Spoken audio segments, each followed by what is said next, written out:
Hey, this is Brandon Ives, and today we are going to be focusing on inflation and why it matters to you and what you can do to sort of leverage your knowledge and figure out how to react to certain things that maybe will be to your benefit.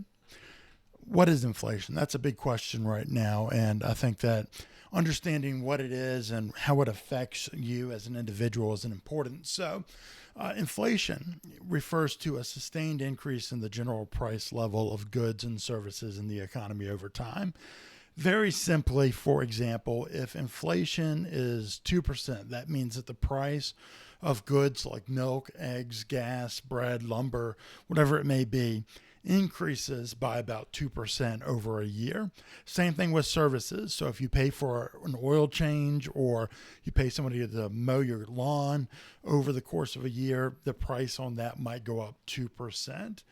Inflation can be caused by multiple factors, and increase of inflation has to do with the supply of money, the rising cost of goods.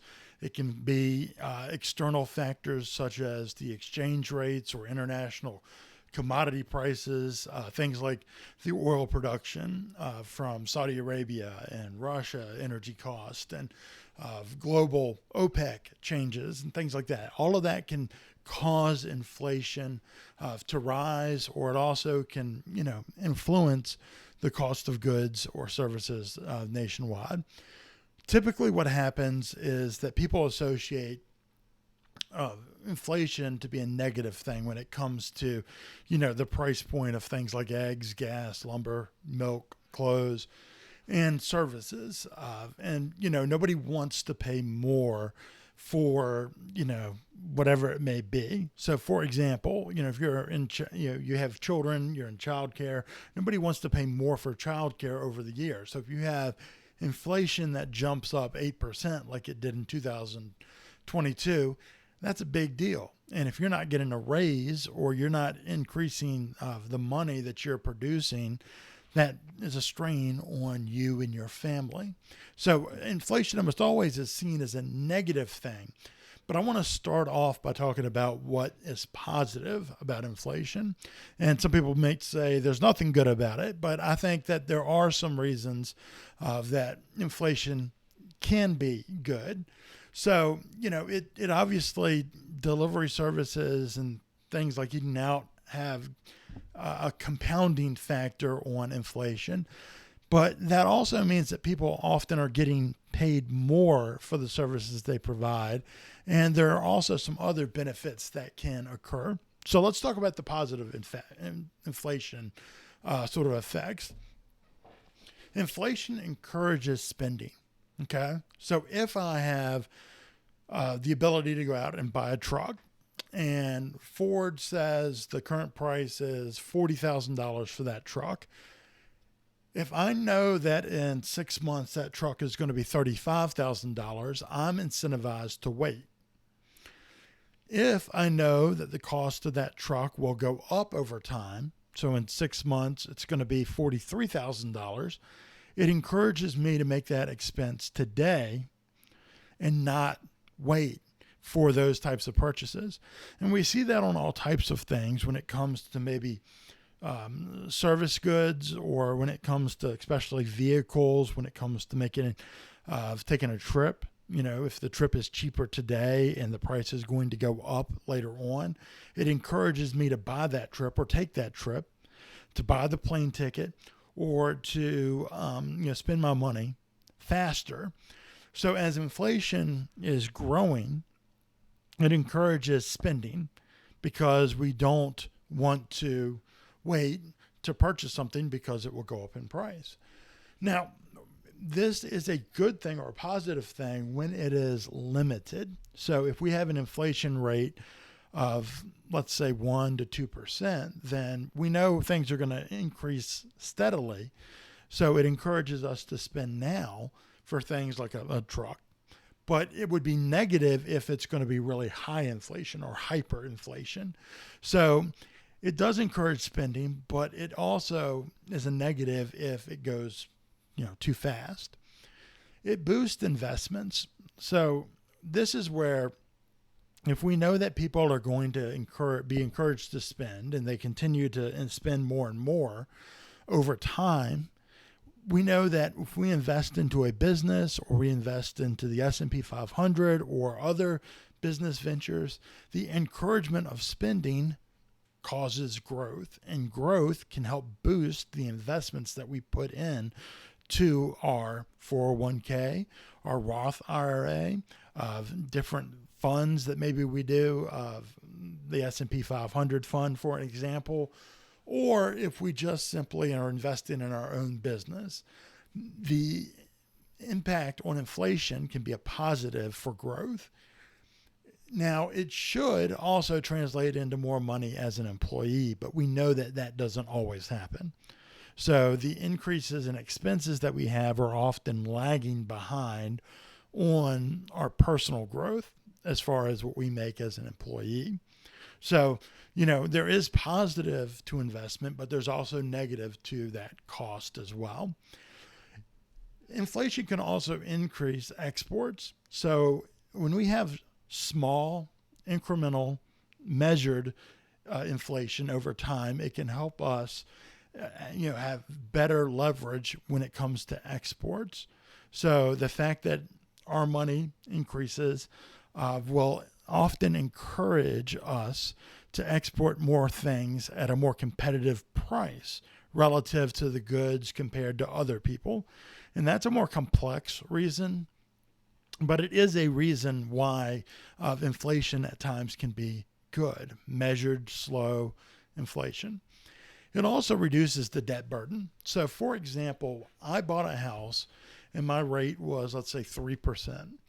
If inflation is at a 2% annual rate over the course of 10 years, the expense of my debt burden for a 30-year loan at 3% over 10 years, the actual cost of that loan goes down over time. The best way that I can explain this is, if my parents bought a house 30 years ago and they started with that house, they bought it at, let's say, $100,000, and then they owed $500 a month on that payment. They thought that was a huge amount 30 years ago. Today, if they didn't refinance and they were continuing to pay, they would think a $500 mortgage payment was nothing. It would seem like free money. I mean, it would be so small and inconsequential to them. It would make so much sense for them to take that 30-year loan at a 3% rate, because inflation is going to decrease that debt burden over time. The same thing is true for the national debt. If you take that over 30 years, the cost of it really isn't $30 trillion. It ends up becoming less, which is why the federal government often wants to take on debt, and they believe that it's cheap debt right now. And over 30 years, 40 years, 50 years, they believe that inflation over slow, measured 2% inflation, and there'll be a reason why I keep using 2% as a reason, that it can be a good thing for our debt burden. The last positive that people use is it generates revenue for government. So as inflation increases, it increases the amount of money that the government can produce in order to spend on things like Medicare and Social Security and just the operation of the government itself. Inflation measured over time can help generate revenue for the government. So those are some of the reasons that people talk about inflation being a positive tool. Now, there are lots of negatives, and these are the things that we hear over time. So, for example, increased cost. When I was a kid, a Big Mac meal might have been $3.99. Today, that same Big Mac meal at McDonald's might be $8.99 or pushing $10. So it's depending on where you live, of course. But, the increased cost over time reduces your purchasing power. So not only do the cost, go up, it reduces the amount of money that I have to spend on something, especially if the inflationary costs don't meet the wages that the average American gets. So if my wage rises at 1% and inflation rises at 2%, I am going to continuously have to go farther. I'm going to have to take my money that I make and stretch it farther on what I can spend. So my purchasing power is reduced because of inflation. There's also uncertainty and instability. We saw in 2001 about 8% increase in the inflationary cost in American goods. That was a huge difference than what we see traditionally. And I'll show the traditional number over the past 10 years in just a second. But if that continues to raise really highly, it causes individuals to have a lot of uncertainty and instability. It causes companies to end up saying, hey, if the cost of goods or if the cost of money continues to increase at 8%, we need to reduce cost and investment into our company. And you see layoffs. This is why Amazon has recently laid off 9,000 people. They are trying to reduce their investment or their savings, or they know that the savings that they have or the money that they have set aside isn't going to go as far. So on a business level, 8% inflation is very tough, and their answer is to reduce costs, which includes laying off people. For individuals, when we have to spend more money on food and clothes and everyday services, we end up having less money that we can save, and we have less money that we can put into investments. So high inflation is a very negative thing when it comes to an individual, especially when the inflation isn't matched by increased wages, which is what often happens and why individuals in middle income and below often are the most affected when we have inflation like we've had in 2001 and continuing on in 2002. We also see a reduced international competitiveness when it comes to our exports. So once again, level inflation can be good, but it also can be bad when it comes to our ability to compete globally. So we have to hope that other governments and other instruments of monetary transactions go up as well, as long as we sort of are at the same rate or lower inflation. It helps our exports. But if our inflation goes up, it makes us less competitive in places where inflation has stayed the same. And this is an area where, for example, places like China that will artificially suppress inflation will be able to compete with us unfairly over short periods of time. However, there's always a cost. And over time, if they continue to suppress or create deflation, they then will have a negative cost themselves. And, this is the challenge of international globalism, of international monetary funds, and the United States dollar is the standard. But if we go to an inflationary rate that's too high, we all of a sudden will risk losing our power financially to other countries.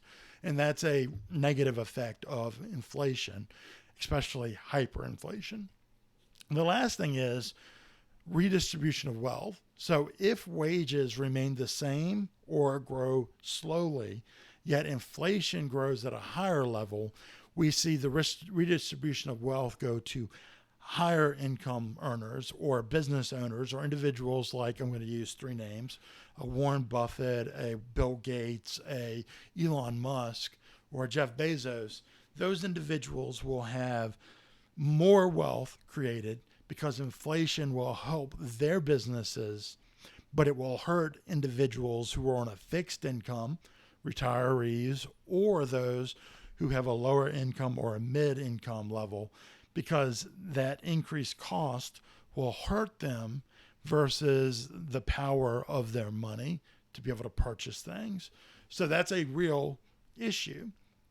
Now, the Federal Reserve is the sort of central banking organization that works and raises rates and raises the cost of money. So they are challenged with this issue of, is inflation good or is it bad, and how do we approach it, or how do we handle it? I would say that inflation in and of itself is neither good nor bad. It's simply an economic reality that we have to deal with. And the way that we deal with it has good and bad, things that happen. So, for example, when you have hyperinflation, it's a bad thing. But uncontrolled inflation or deflation can be a bad thing. So the Federal Reserve has to try to navigate this. And what they try to do is they try to keep price stability, employment stability, and they want to try to keep the dollar, or the currency that is in the economy, they want to try to keep it to where they can manage the expectations long term for growth in the economy, but they want to make sure that they also are keeping an international standard as well. It benefits them to try to make sure that they can control certain aspects of the economy so you don't have huge swings up and down, which is not a good thing. And if you don't have a group, or you don't have a bank that controls to some extent the rates of inflation or deflation, and doesn't help influx or give loans to certain entities in order to help them, create a stability within the economy, you'll see rapid increases and decreases, which we don't want to see. And that's why the Federal Reserve has existed for so long within our economy. It is an attempt to try to stabilize the American dollar and stay away from depressionary times and huge swings up and down that we saw at the beginning of the 20th century. Has it been effective? Yes and no. Sometimes it's been very helpful, and sometimes it has not. So, for example, let's take a look at the Federal Reserve, which targets 2% annual goals as far as inflation. From 2011 to 2021, we saw a 1.88% annual goal for, or an annual reflection in inflation. So it was very stable, and it was one of the longest times of stable growth within the American economy. You had GDP that continued to grow over that 10-year span. You also had inflation that stayed right under what the goal would be for the Federal Reserve. And we saw a lot of growth, and we saw a lot of good things happen.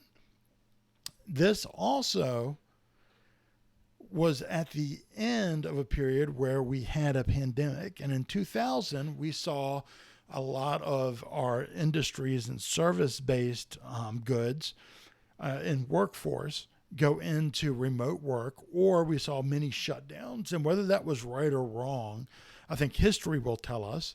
But we saw a change and an inflection of cash into our economic system in America.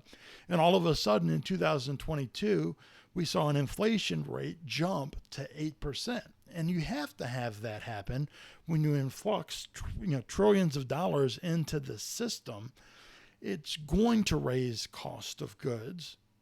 There was no doubt that when we had stimulus and, the printing of more money into the systems, you were going to have an influx of inflation. And in 2022, we saw an 8% inflation rate.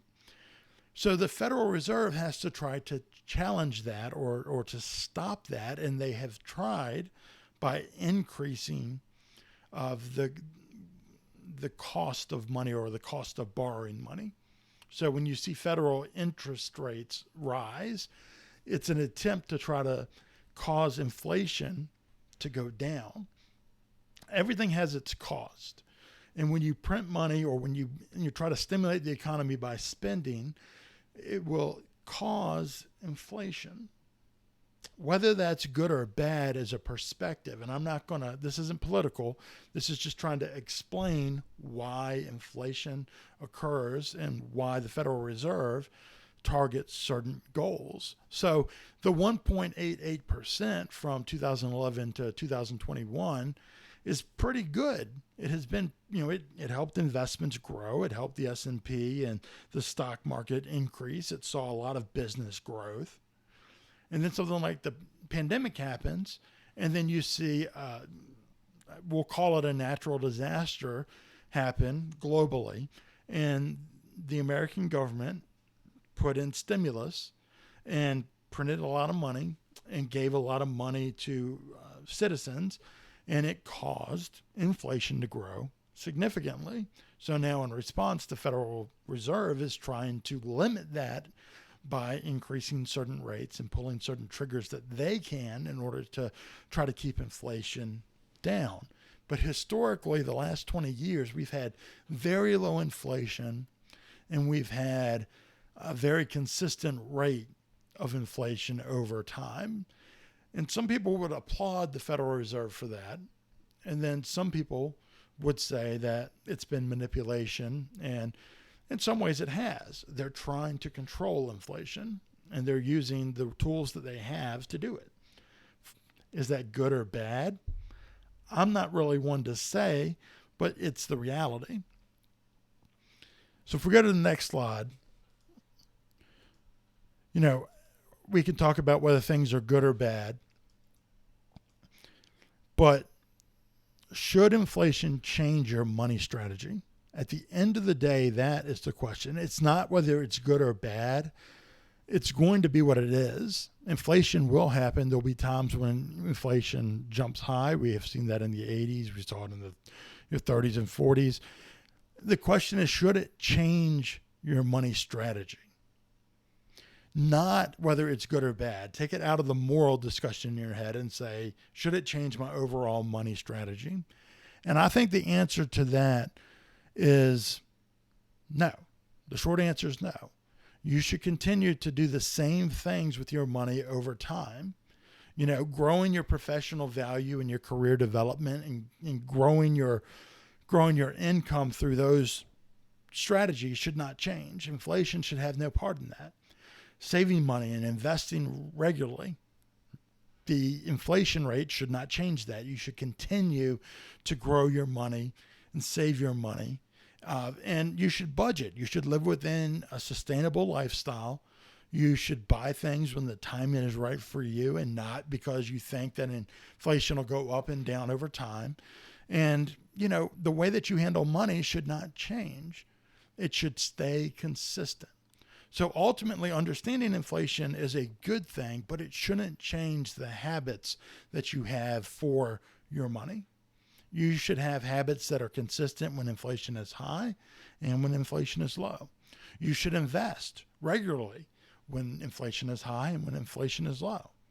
Ultimately, money should be boring, and you should be consistent with the way you use it because it's a tool to help you prosper.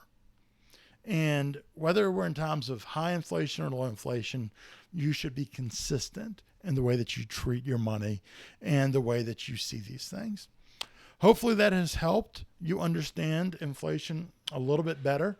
And hopefully it's encouraged you to make good decisions in your life that will help you prosper with money. There'll be more videos like this to come. If I can be of service to you, always feel free to reach out. But I hope that this content will help you use money more effectively and productively in your life. Take care.